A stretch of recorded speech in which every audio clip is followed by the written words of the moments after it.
Saya itu dulu memang dianggap jagernya Gus Dur. Jadi dulu ketika Gus Dur mau diturunkan baru saya, Gus, kancani saya Gus. Oke, kalau ini memang saya dibutuhkan ini. Melihat orang-orang yang dibesarkan Gus Dur jadi pengkhianat semua gitu loh. Gus Dur dibiarkan sendiri. Kacamata saya bahwa ini pandangan tidak benar, oke, silahkan. Tapi saya memandang Gus Dur dibiarkan sendirian. Maka saya bikin pasukan berani mati.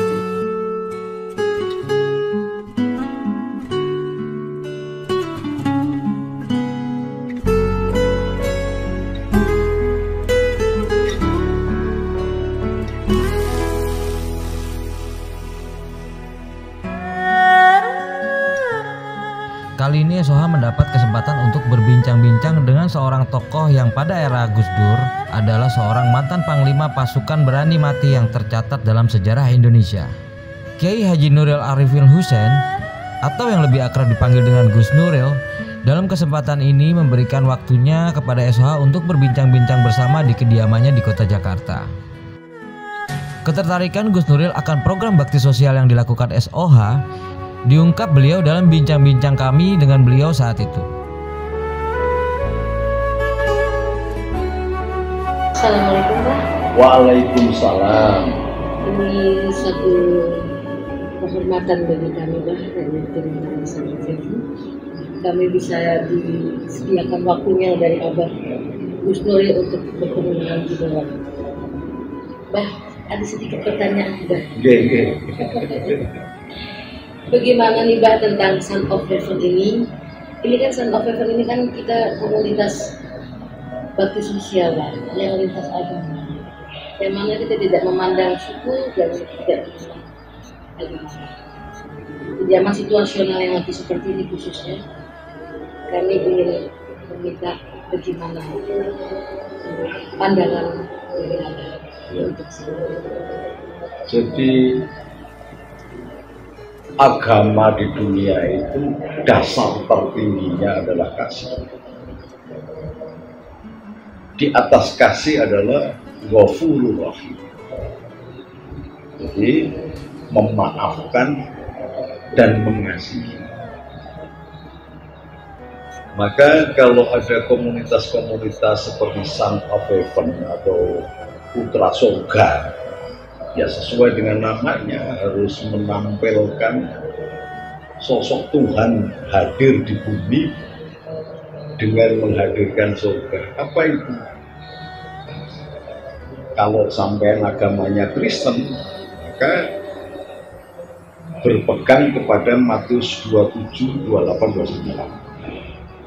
Allah Bapa sendiri yang memisahkan antara kambing dan domba diletakkan di sisi kanan Bapa. Karena apa?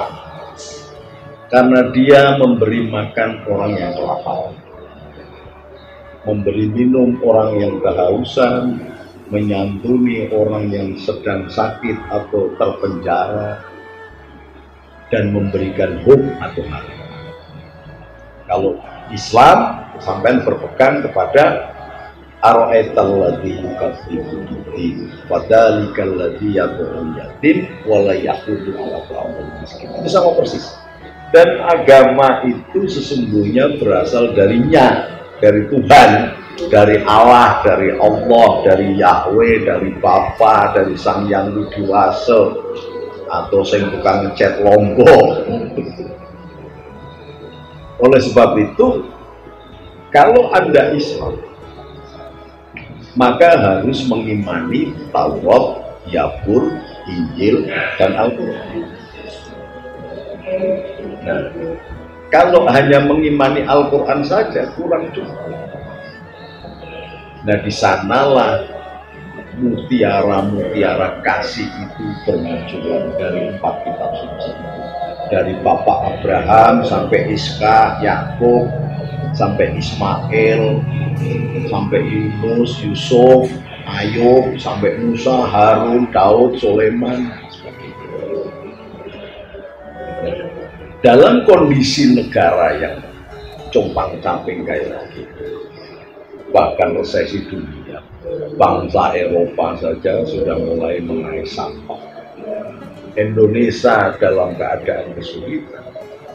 Kemudian Mbak Adelia memasuki kawasan lorong-lorong, jalan-jalan, menyapa orang yang di bawah jembatan. Itu adalah sikap yang lebih agamawi daripada hanya sekedar menghafal kitab-kitab suci atau menghafal ayat-ayat kitab suci. Karena apa? Kalau kita mau menyapa Tuhan di kolong jembatan, itu merupakan langkah yang sangat luar biasa. Sudah jarang sekarang ini orang mau bersedekah, bersedekah, beramal, menolong, berbagi kepada sesamanya tanpa membedakan ras, suku, bangsa, dan agama. Nah, kalau ini ada, maka saya akan mendukung sepenuh hati, akan mensupport sepenuh hati, bahkan akan menjaga supaya tidak disalahpahami oleh kelompok-kelompok tertentu. Karena kadang-kadang orang berniat baik tidak menghasilkan baik. Ada yang dikatakan Islamisasi, ada yang dikatakan Kristenisasi, Hinduisasi, Buddhaisasi, dan sebagainya dan sebagainya. Itu adalah pandangan-pandangan dangkal dari sementara orang yang memanfaatkan agama sebagai pemuas syahwat kekuasaan. Dalam kondisi yang sekarang, resesi dunia, ekonomi compang-camping, semuanya serba susah. Anda datang mengulurkan setetes air, itu sudah sangat berhasil. Dan saya akan sangat mendukung. Saya suka sekali. Jadi memang amalan yang ikhlas itu tanpa membedakan seagama, sesuku. Amalan kita ini utusan-utusan, anak-anak Tuhan, murid-murid Tuhan yang lulus menjadi anak Tuhan, atau khalifah-khalifah Tuhan, wakil-wakil Tuhan, atau menjadi Tuhan-Tuhan kecil dalam kitab Yesaya, agar kita ini menyapa, sekurang-kurangnya membantu. Jangan hanya mengandalkan pemerintah. Pemerintah sudah sibuk ngurusi pening kepala. Maka kalau ada orang-orang yang memiliki kelebihan, sudah menjadi kewajiban. Karena apa? Sesungguhnya Allah menitipkan hak mereka kepada orang-orang yang berlebih. Maka saya mohon bagi saudara-saudara yang memiliki kelebihan, salurkanlah ke Son of Heaven supaya bisa disampaikan, jangan disalurkan ke ACT malah jadi pembiayaan teroris atau dikorupsi oleh kelompok-kelompok PKI Arab begitu. Jangan.